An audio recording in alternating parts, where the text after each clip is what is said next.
Assalamu alaikum, dear students. This is Ariful Islam Khan, lecturer, Department of English, Milestone College. Today, I will talk about a common topic, right form of verb. You had several classes on this topic. Today, I will revise the topic and I will discuss some of the common rules of right form of verbs. And you need to focus properly to understand them. You see, the verbs are the most variable element of the sentences. The right form of verb encompasses most of the grammatical rules of English language. Every element of a sentence eventually relates to the verb. The verbs appear differently in a sentence on the basis of subjects, tenses and modes. If you have the knowledge of subject-verb agreement, tenses, modes, then you will be able to put the right verb on the right place. Okay, today I will discuss just few of the rules of right form of verbs. They are very common and they are very important for understanding this topic. See the first one, rule 1, use of present indefinite. Where will you use the structure of present indefinite? See, there are some of the words which are indicating our regular habits, our daily activities, like sometimes, always, regularly, usually, normally. If you find this type of words in a sentence, then the verb will follow the structure of present indefinite. First of all, you need to put the subject, then you'll put the verb. See the examples. She sometimes visits me. Here you are finding a word which indicates the structure of present indefinite, sometimes. If you have this type of word like always, regularly, normally, then you need to put the verb following the structure of present indefinite tense. So, she sometimes visits me.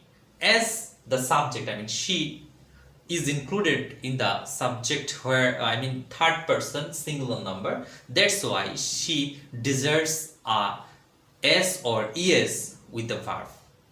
That's why we have added s with the verb visit. She sometimes visits me.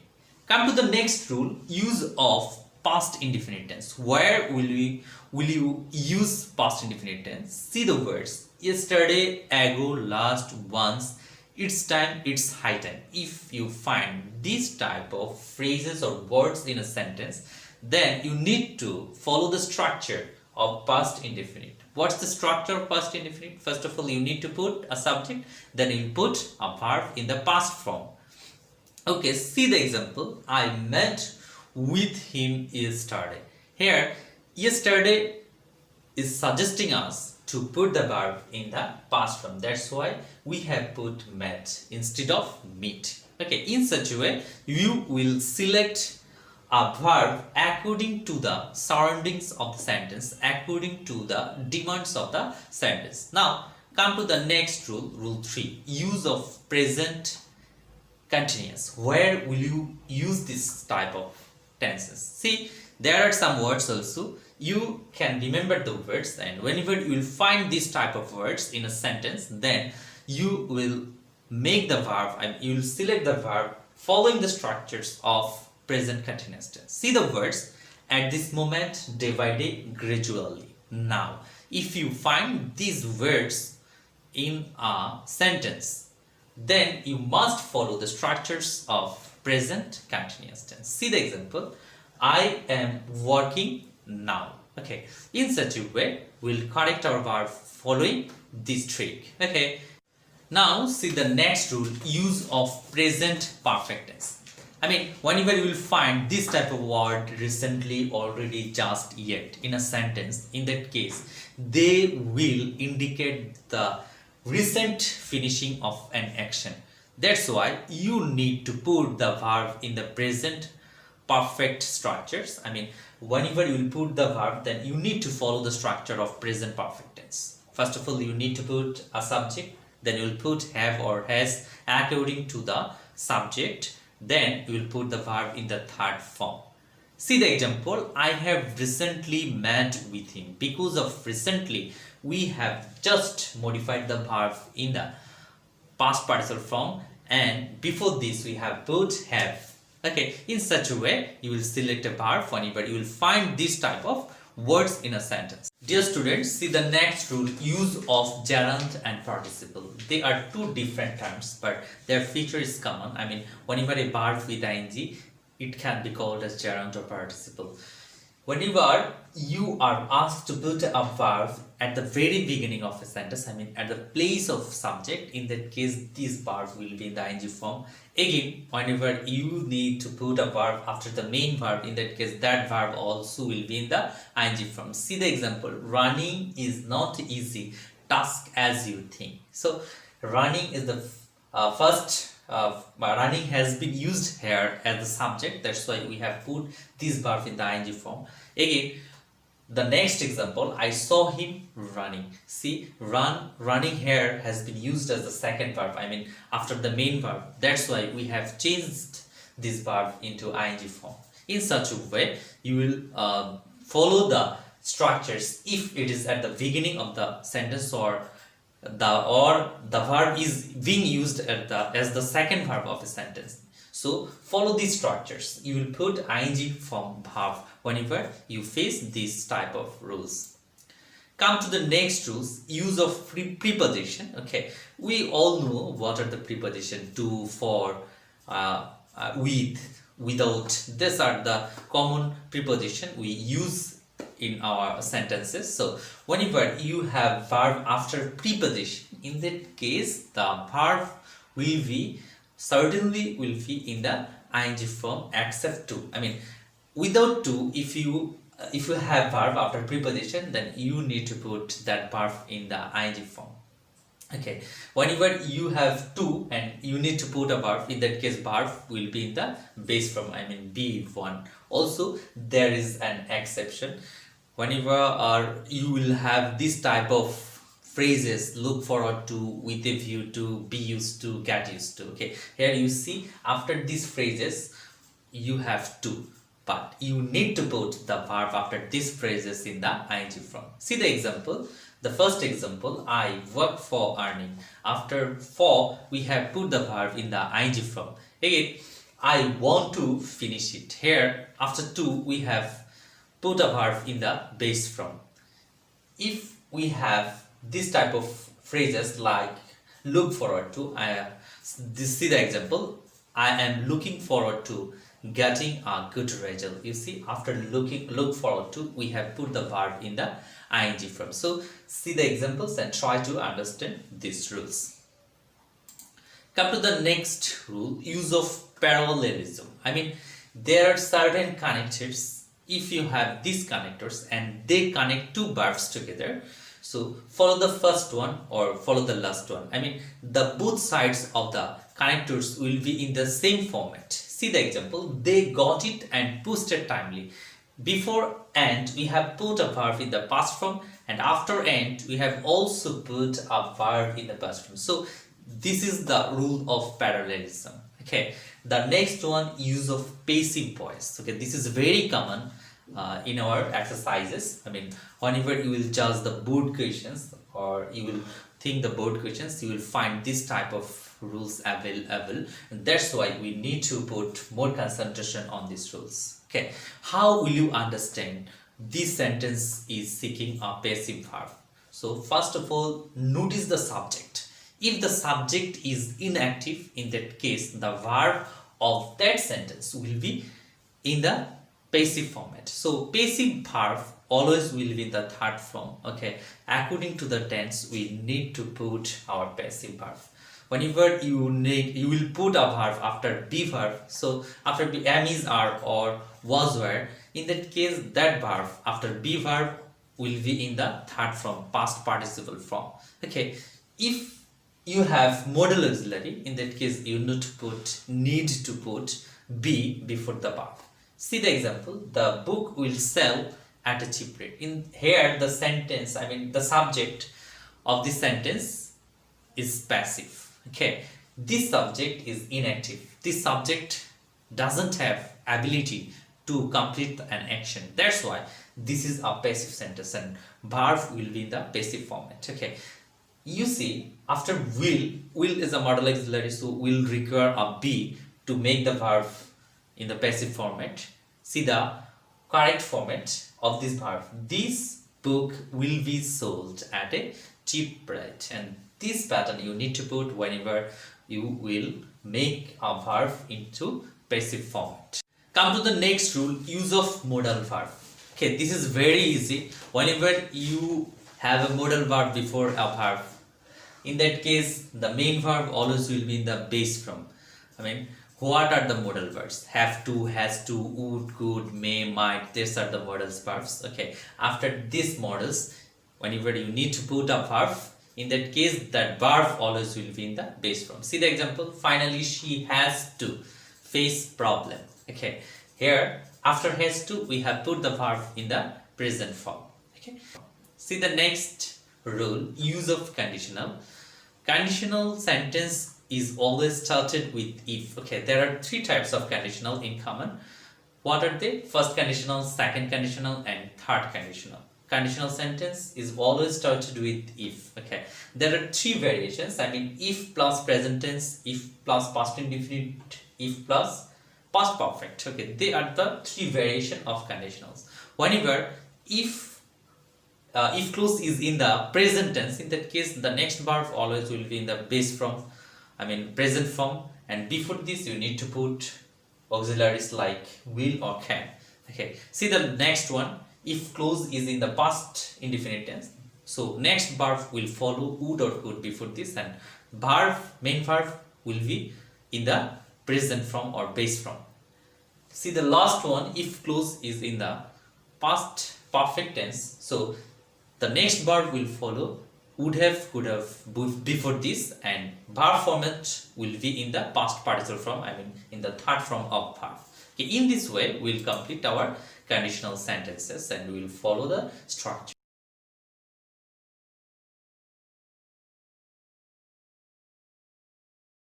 Dear students, we have already completed some of the most common rules of right form of verb. Okay, now we'll solve two passages, I mean two board questions. First one, Dhaka Board 2020. Okay, we'll try to implement our rules into these passages. Okay, see the first passage. I mean, before solving the passage, we'll read out the option first. See the options: drive, solve, create, suffer, occur, reach, cause, carry, violate, and give. These are the options for solving this passage. Okay, now we'll read out the passage. Before this, I want to say you, whenever you will go to solve a passage, in that case you will find out the tense of this incident. I mean, whenever incident is in the past tense, in that case most of the verbs of this incident of this passage will be in the past form. Whenever the passage is in the present form, most of the verbs of this passage will be in the present tense. So find out first in which tense the passage is belonging.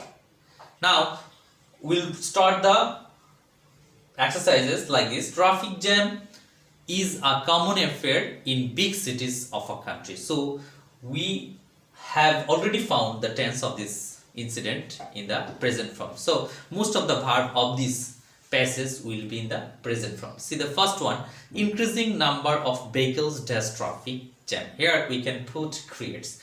Increasing number of vehicles, this is a singular subject, so verb will also be in the singular form. That's why we'll put creates traffic jam. Mainly it dash, mainly it occurs, I mean happens. Here we have option occurs, we'll put occur with s or es because the subject is in the singular form. Mainly it occurs in the congested areas. Overtaking tendency also causes traffic jams. Here the subject is also in the singular form, that's why verb will accept as. That's why we have put like this, overtaking tendency also causes traffic jam.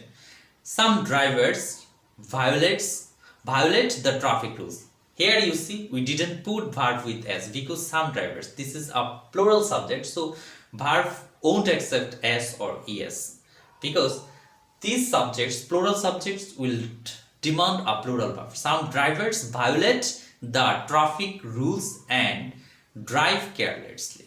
Here you see our rules. We have already told discussing our rules today that whenever you have verb before end or after end, the both verb will be in the same format. That's why the first one we have put in the present form, and second form has also been in the present form. So some drivers violate the traffic rules and drive carelessly. The next sentence, it dash a lot of pains to the people. Here we can put give. I mean, as the subject is singular form, so give will be with s. It gives a lot of pains to the people.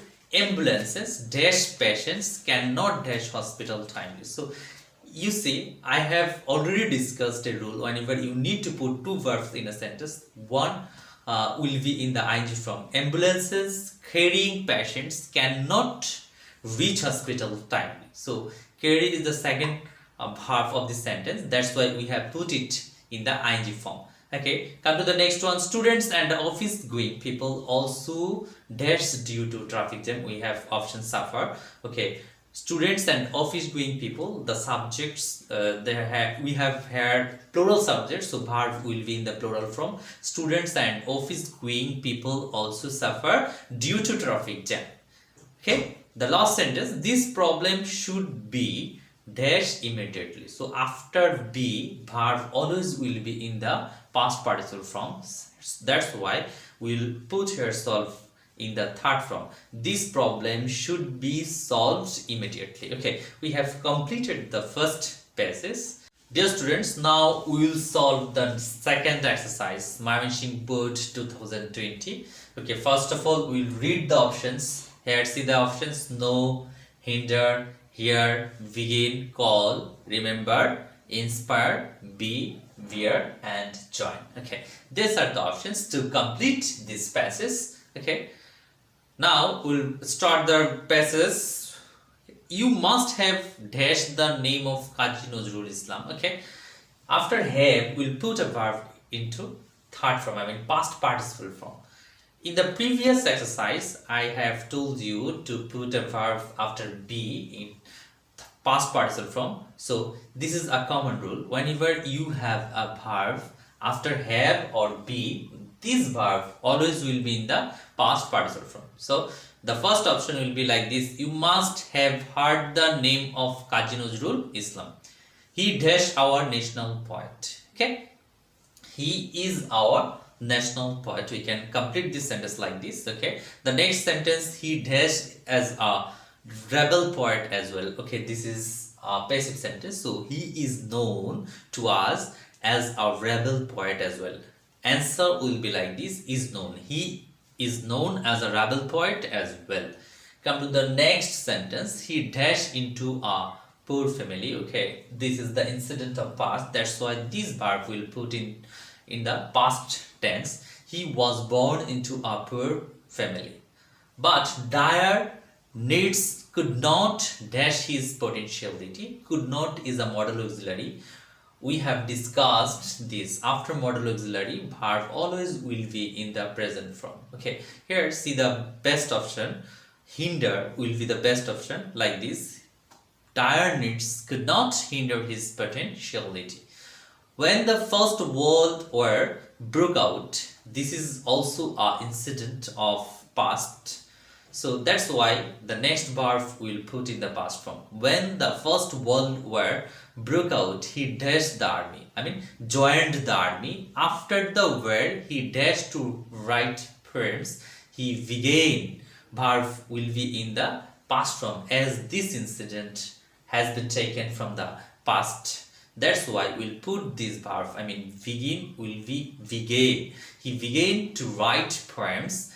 At the time, his poems and songs inspired people against oppression. Okay, here we'll put inspire into the into past tense, because this incident also has been taken from the past tense. Okay, so at the time, his poems and songs inspired people against oppressions. Come to the next sentence. He dashed the Shelley. Okay, we have called.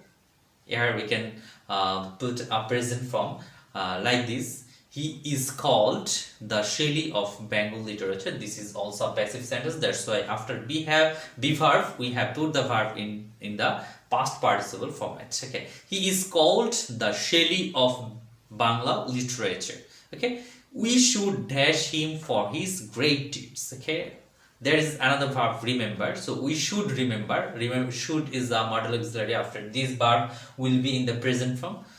So we'll say like this: we should remember him for his great deeds. Okay, dear students, we have already completed our today's lecture. I hope you all have enjoyed our today's class. Thank you very much for watching this video. Allah Hafiz.